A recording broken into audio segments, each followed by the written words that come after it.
And as always, we're going to be looking for accurate context, good risk management, and always exercising good patience. Anytime you're talking about fundamentals in a market and direction, fundamentals take a little bit of time to play out. We got crude oil today, kind of trading yesterday's value area really nicely, low to high. That's what we're here for, is to put ourselves in the best success. A trading routine does that, builds that habit, lets you know what to work on, what to reflect on, and what to improve on the next day.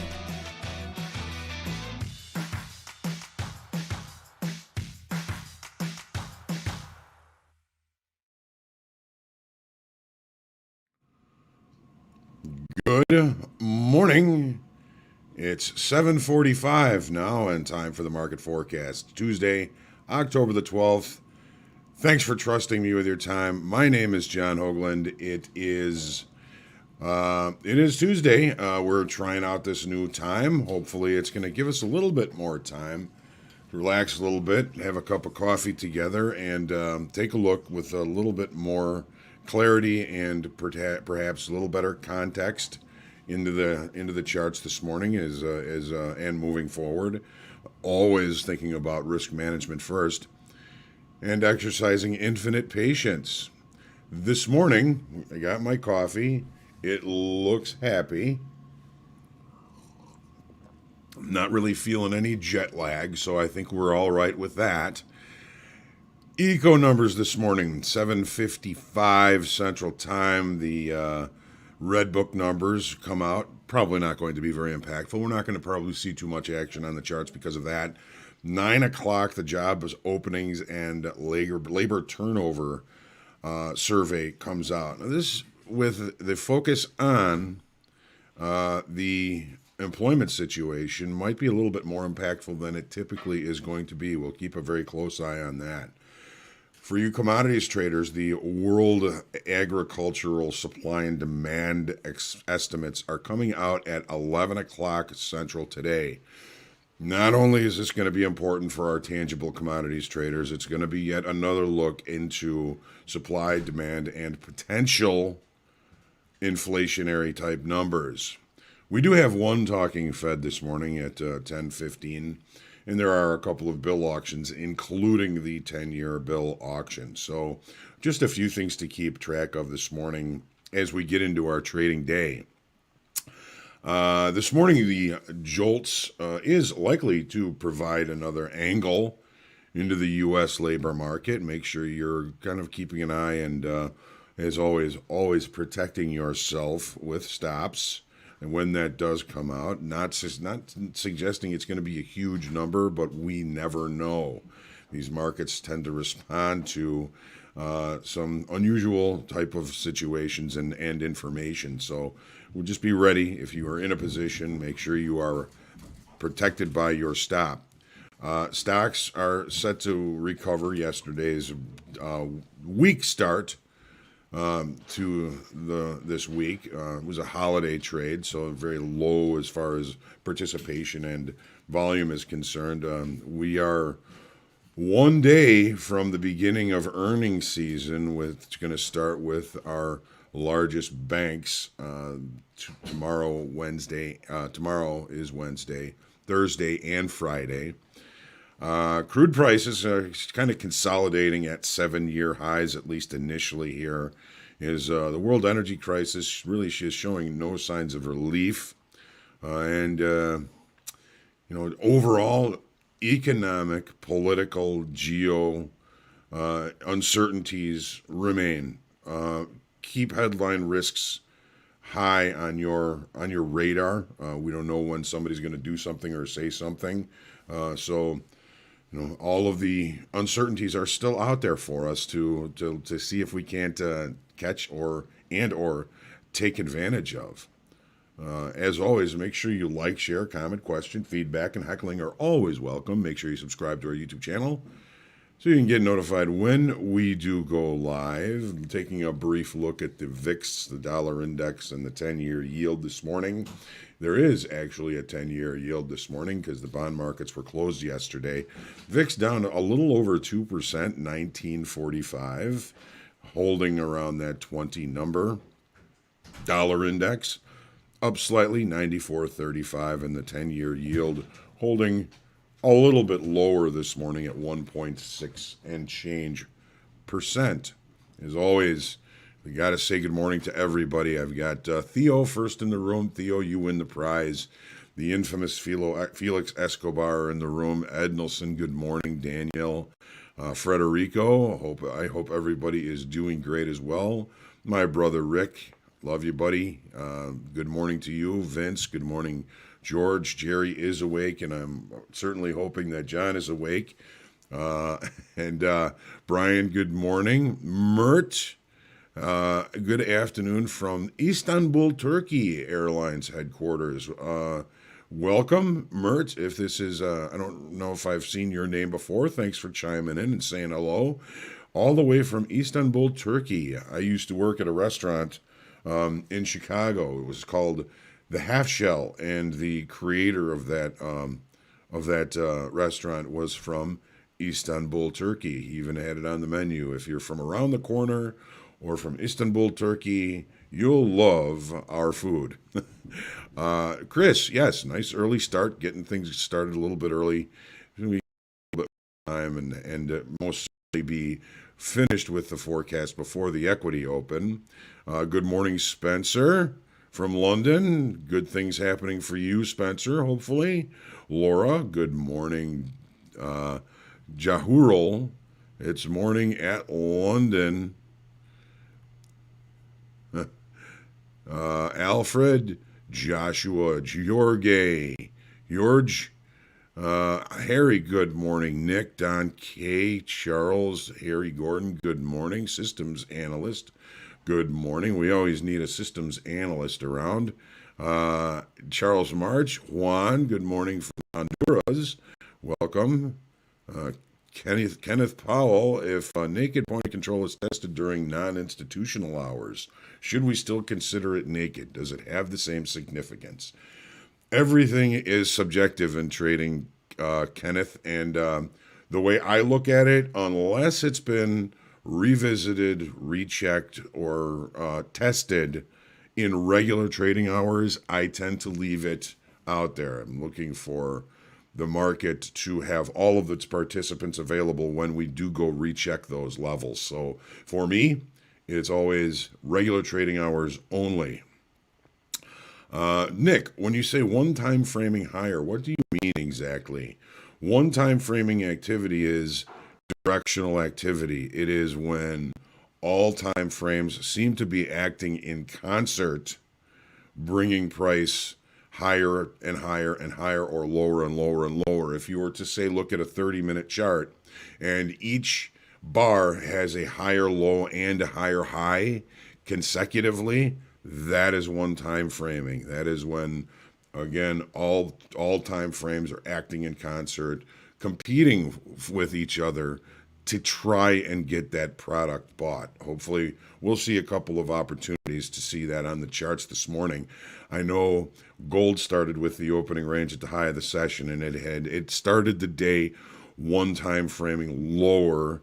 We can even see that on a shorter time frame chart, and hopefully we'll have the opportunity to take a look at that. It's a very, very good question, Nick. James, good morning. Andre, James P, haven't decided between pro funded account or just the funded account. Any suggestions? Well, James, the pro account is you're going to be able to make real money in the pro account. It's a shorter time to go from step 2 into the pro account.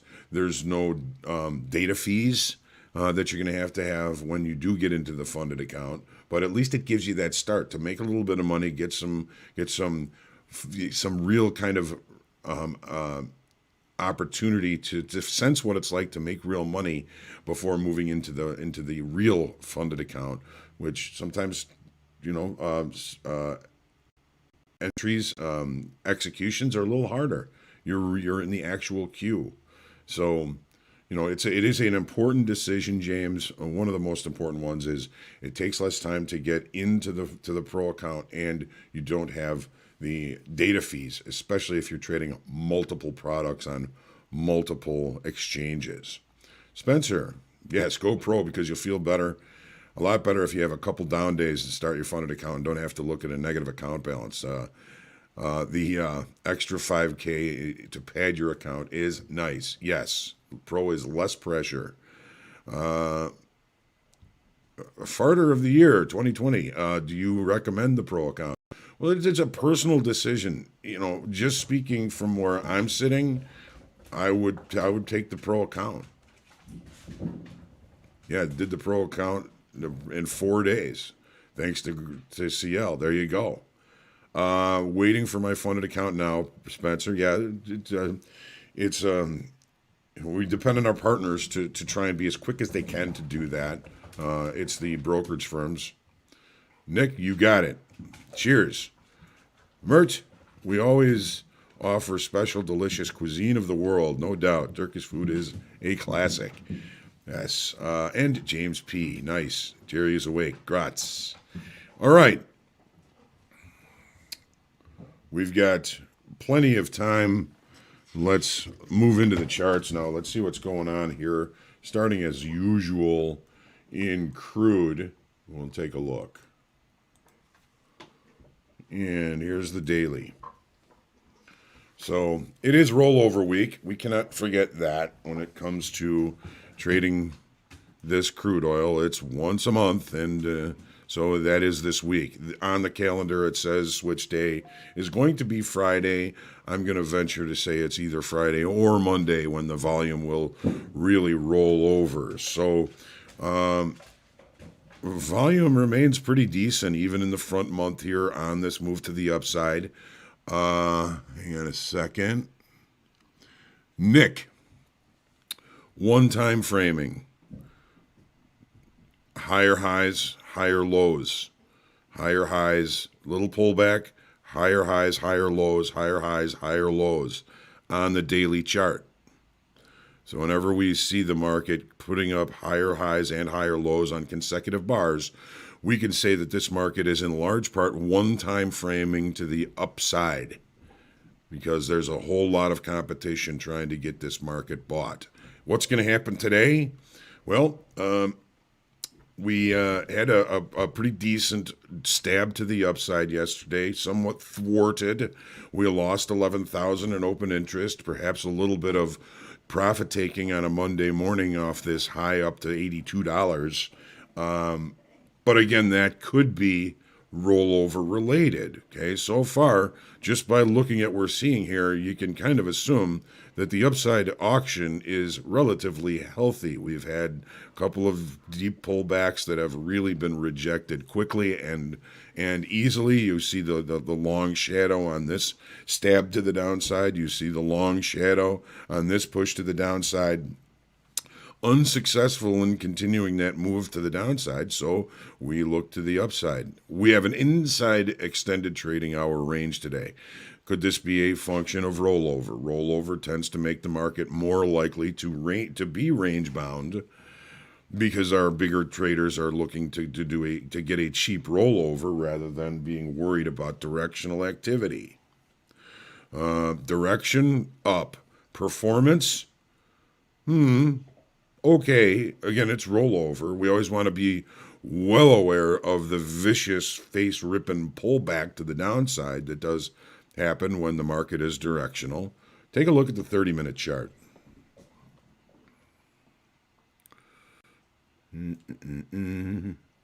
All right, so what do we have going on here? We have a late spike situation. A late spike is in the last 30 minutes of the regular trading hours, the market extends the range either higher, in this case lower, and doesn't have the opportunity necessarily to have time to accept lower price over time.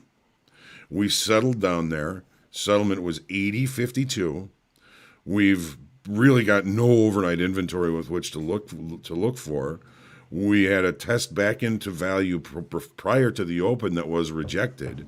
We now have the open, which is right now, really, if we're going to be looking at this, this is the 1 minute chart. As soon as this 1 minute bar finishes, it's going to point out the opening range, the 1 minute opening range. So we're going to go back to the 30 minute for now and see what we're looking at. So when we open inside or below a late spike, there is a tendency for the market to show acceptance of lower price and for price to push lower for the session. One thing we also want to note is that we had a gap from Friday to Monday.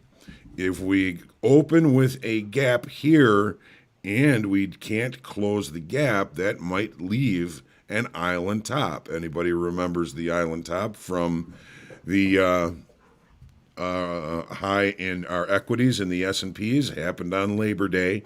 Well, look at what happened here. Are we going to create this gap?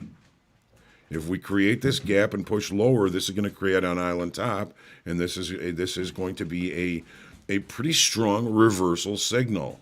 Take a look at the 1 minute chart here. We've got 1 minute. So here's the high of the opening range, which is 80.30.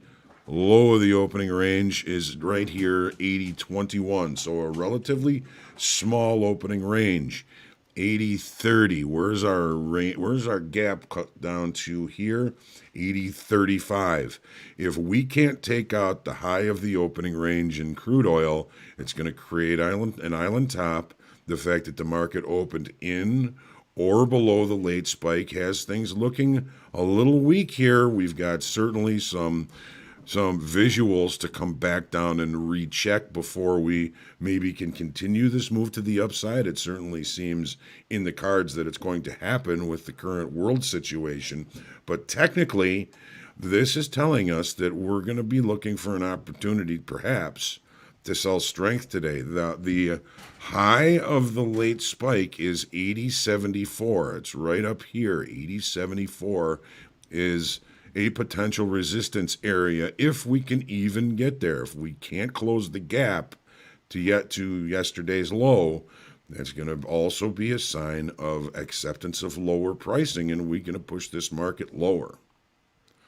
So it's going to be interesting to see what happens today. Even if you do not trade crude oil, keep an eye on what happens today. There's a lot to learn about markets in that market today.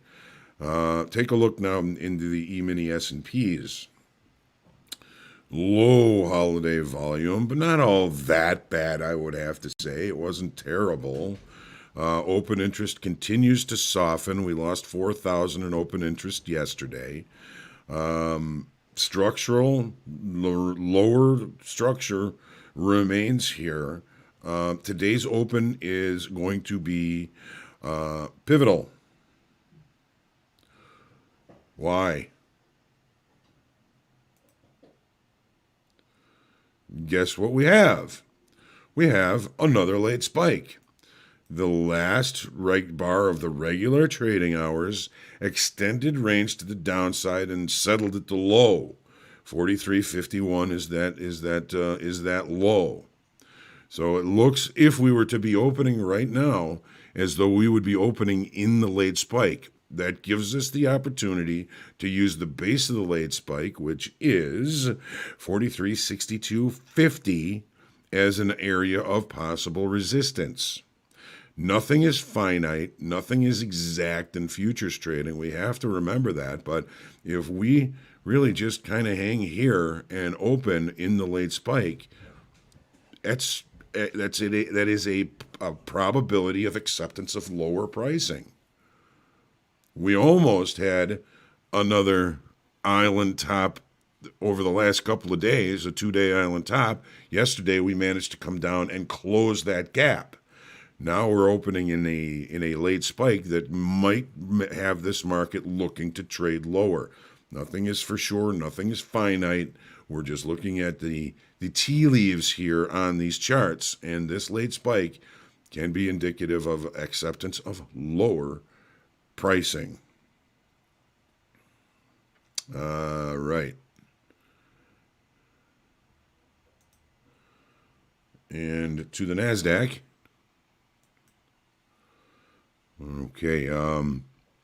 For those of you who might just be coming into the market forecast this morning, we're starting it at 7:45 so that we can have a little bit more time and make sure that we're finished with what we're looking at before the equity open.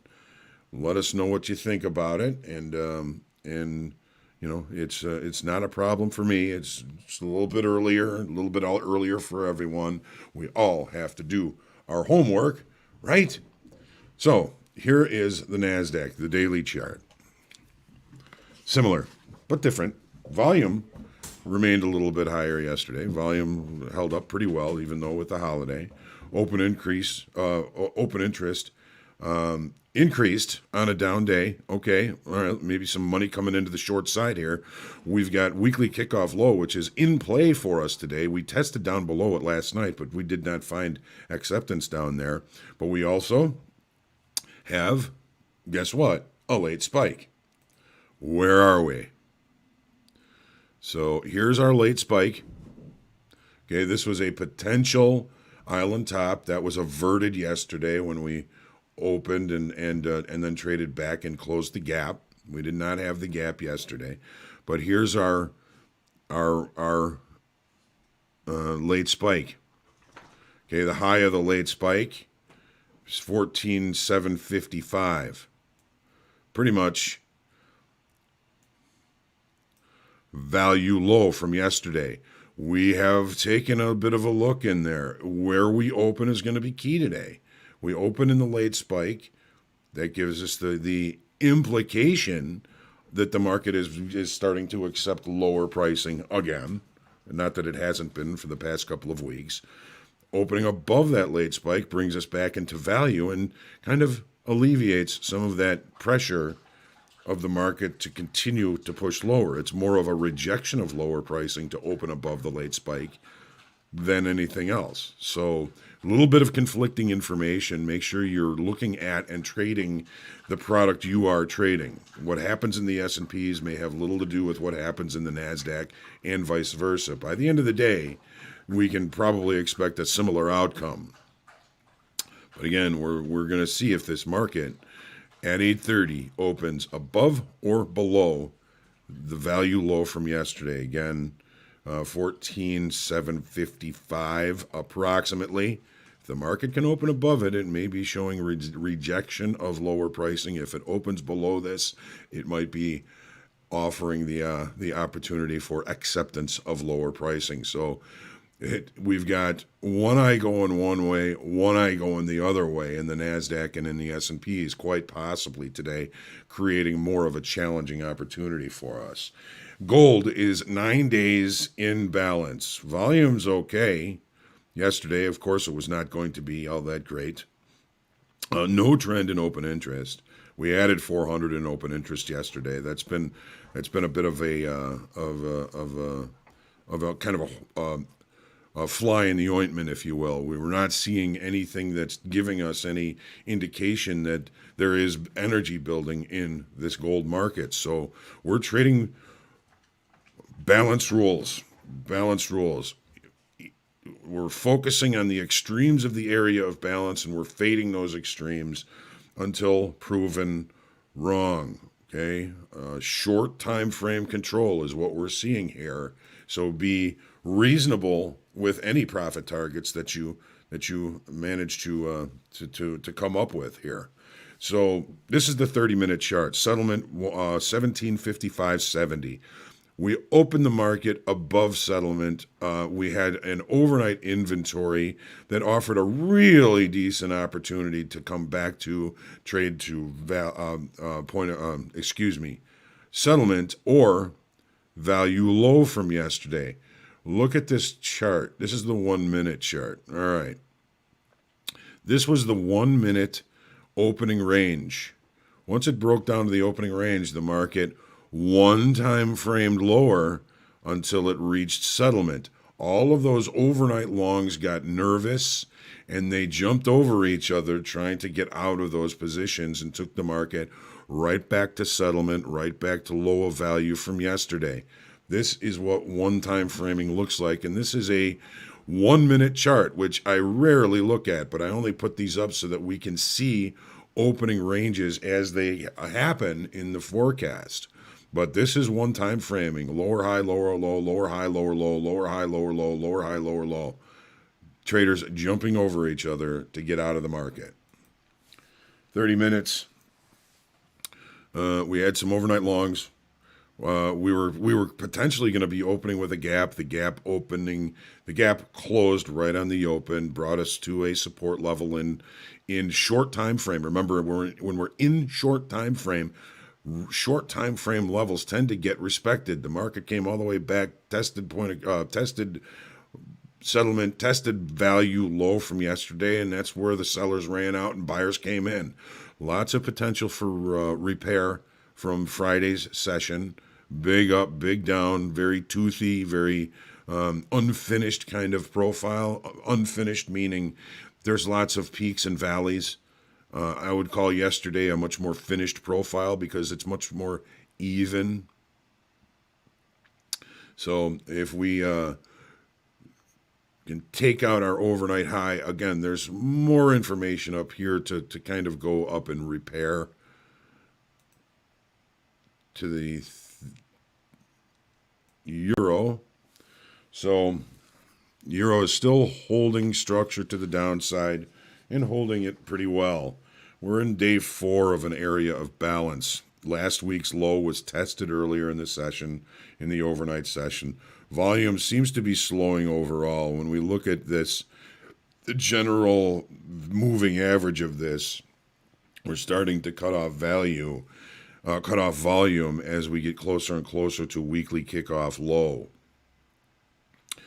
We had an open interest change of 9 contracts yesterday. We lost 9 contracts in open interest.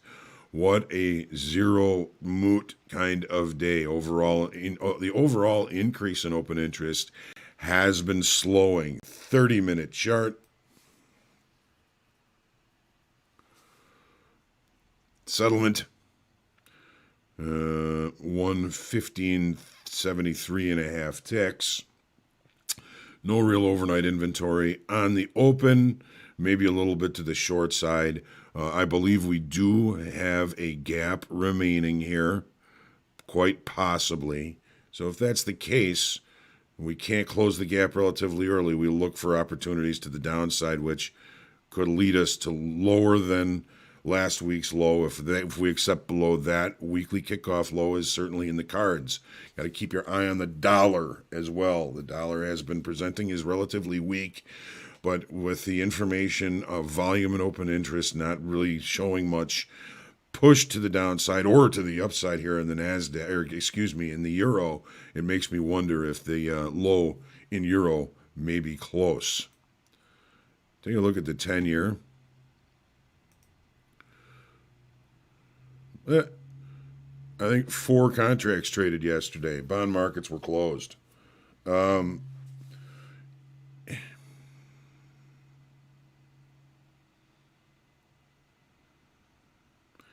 We lost 300 in open interest yesterday.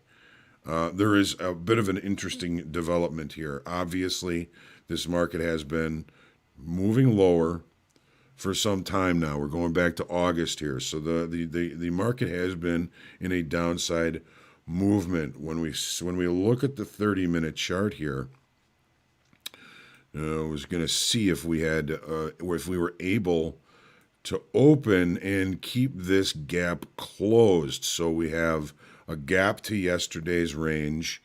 We did not manage to create a gap back to the upside, which would have created an island bottom. Remember the S&Ps, the island top was put in on Labor Day. Maybe it would be Columbus Day that we would put in an island top to the on the bottom of the 10-year, not in the cards. So we open basically in a gap. What that gives us is the opportunity for repair.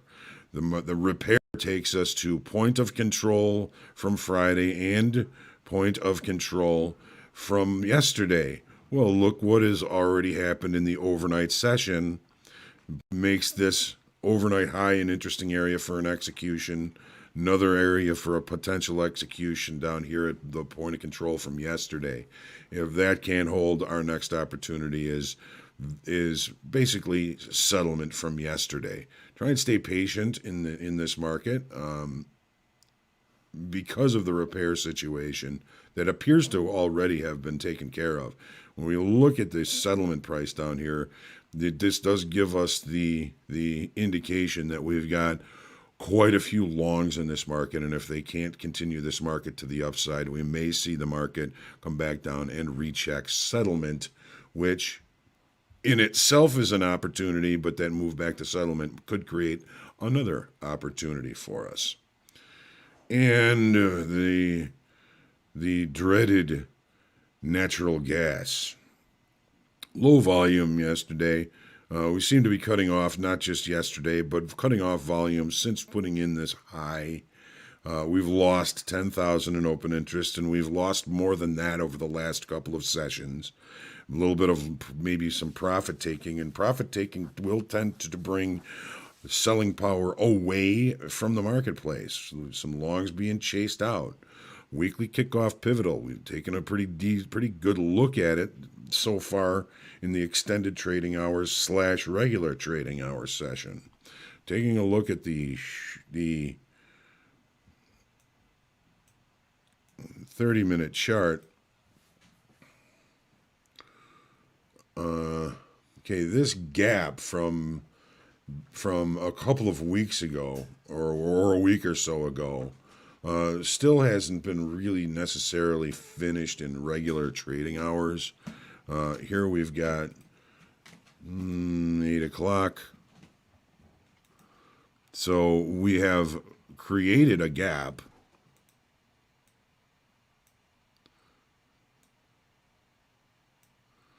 So we've created a gap. Does that gap remain? Let's take a quick look. Low 308, high. Okay, so we've closed the gap. So this is going to perhaps give us the opportunity in 2 different trading sessions to complete what we're looking at here in this unfilled gap. We've traded down to weekly kickoff low, another naked point of control down there. Actually, not a true touch of it, so it's going to remain. This one is already rechecked, so we're going to be taking this one off. But I want to make sure that we finish the information or the business done inside this gap. So looking at some support levels down here, absolutely. The nat gas is in no way finished with its important upside move. I think this weekly kickoff low could be a game changer, could be a market state changer, but we've got to accept below it first. And I don't see that happening with all the news out of Europe, and winter is coming here as well. So let's see what we've got here as far as other thoughts and questions. Again, if you were late to the party, the earlier start is going to be in play until proven wrong. And you love having more time for the questions. Good. Excellent, Fred. Kenneth, anyone know how we can make TS Trader automatically draw the settlement price? I have not been able to find a way to do that. I just populate it as I do my homework. I just use the line tool and put it on there. I have to extend the line if it's going to be unchecked. But it is something that I have written to Tradeovate about. Maybe you can send them an email about that as well. Fred, I'm glad you are liking the forecast. Tomorrow, don't forget, we do have group coaching. Let me see if the URL, yeah, there it is. Group coaching tomorrow. Next week, we got 2 group coachings on Monday and Wednesday.